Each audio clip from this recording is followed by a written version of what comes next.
ఇతరుల్లో లోపాలు కనిపిస్తున్నాయంటే వాళ్ళ మనిషి నీకు కనిపించడు. ఇతరుల్లో లోపాలు కనిపిస్తున్నాయంటే వాళ్ళ మనిషి నీకు కనిపించడు. ఇతరులు నీకు కనిపిస్తున్నారంటే వాళ్ళ లోపాలు నీకు, నువ్వు ఇతరుల్లో లోపాలని కూడా ప్రేమించాలి. నీలో ఎన్నో లోపాలని నీ తల్లి ప్రేమిస్తోంది, నీలో ఎన్నో లోపాలని నీ తండ్రి ప్రేమిస్తున్నాడు, నీలో ఎన్నో లోపాలని ఉపాధ్యాయుడు ప్రేమిస్తున్నాడు, నీలో ఎన్నో లోపాలని నీ మిత్రుడు ప్రేమిస్తున్నాడు. నువ్వు ఎందుకు అందరినీ ప్రేమించలేవు? ఎందుకు కోపం వస్తోంది? క్షమించు, క్షమించు, ఇతరులను క్షమించు, ప్రేమించు. క్షమను మించినటువంటి ప్రేమ లేదు, క్షమను మించిన ప్రేమ లేదు. అందరూ ఏమనుకుంటారంటే లవ్ లవ్ లవ్ గొప్పదనుకుంటారు. నేను లవ్ గొప్పదన్ను. Loving is just opportunity.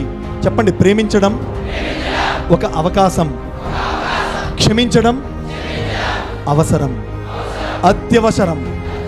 కాబట్టి మనం ప్రేమించడానికంటే ముందు ఏం చేయాలి? క్షమించాలి. ఎవడినైనా ఇంకొక విషయం చెప్తున్నాను, నువ్వు పెళ్లి చేసుకున్న తర్వాత అత్తమామల్ని ప్రేమించు. నీ భార్యలో ఉండేటువంటి శరీర ఆకృతిని కాకుండా ఆమె నీ కోసం చేసే సాక్రిఫైస్ని ప్రేమించు. చెప్పండి, LIFE. లైఫ్ అంటే ఏంటి? Love it for ever. Love it for ever. What a class! నిరంతరం ప్రేమిస్తూ జీవితం ఉండమే జీవితం. నా భార్య ఉన్నది, నాకు కళ్ళు కనిపించని తెలుసు కూడా నన్ను ప్రేమించి పెళ్లి చేసుకుంది. ఆమెకు ప్రేమను నేను ప్రేమించాలి. ఆమెలో ఎన్నో లోపాలు ఉండొచ్చు. లోపాలు లేనటువంటి మనిషి ఈ ప్రపంచంలో ఉండడు. లోపాలను చూడకూడదు, లోటుపాట్లు చూడకూడదు, వాళ్ళ గొప్ప అంశాలు చూడాలి. చిన్న ఎగ్జాంపుల్ నాన్న, మీ నోట్లో ఎప్పుడైనా పన్ను తీసారా? టీత్ తీసారా? పళ్ళు ఎవరైనా పుచ్చిపోయి తీసారా ఎప్పుడైనా డెంటిస్ట్? అరే నీ 32 పళ్ళు ఒకటి తీశారు కదరా, అలా పెద్ద పోతూ ఉంటాయి కదరా. మరి పోతున్నాయి కదా అని మనం మన నోటిని తిట్టుకుంటున్నామా? మన నోటిని ఏమైనా తోలనాడుకుంటున్నామా? అబ్బే, ఆ 1-2 పళ్ళే బాగా తోముకుంటున్నావే. నిన్ను ప్రేమించుకోగలవు, నిన్ను క్షమించుకోగలవు, పక్కవాడిని క్షమించలేవా? పక్కవాడిని ప్రేమించలేవా? తల్లిదండ్రులు ప్రేమించలేవా? నీ నడు వంచలేవా? నీ చేతులతో తల్లి పాదాలు తాకలేవా? నీ చేతితో తండ్రి యొక్క పాదాలను నీ కళ్ళకు అద్దుకోలేవా?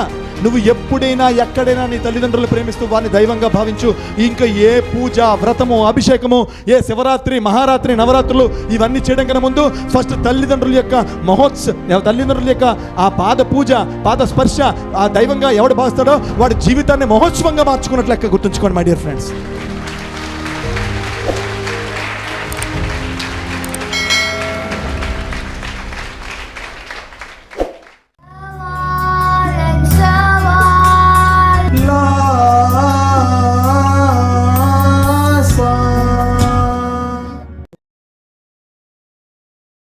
Like this video, share this video and subscribe to Lhasa Foundation YouTube channel and click on the bell icon for notifications. Do write your valuable comments and suggestions in the comment box and ask for more new videos on which subjects you want. Support Lhasa Mission.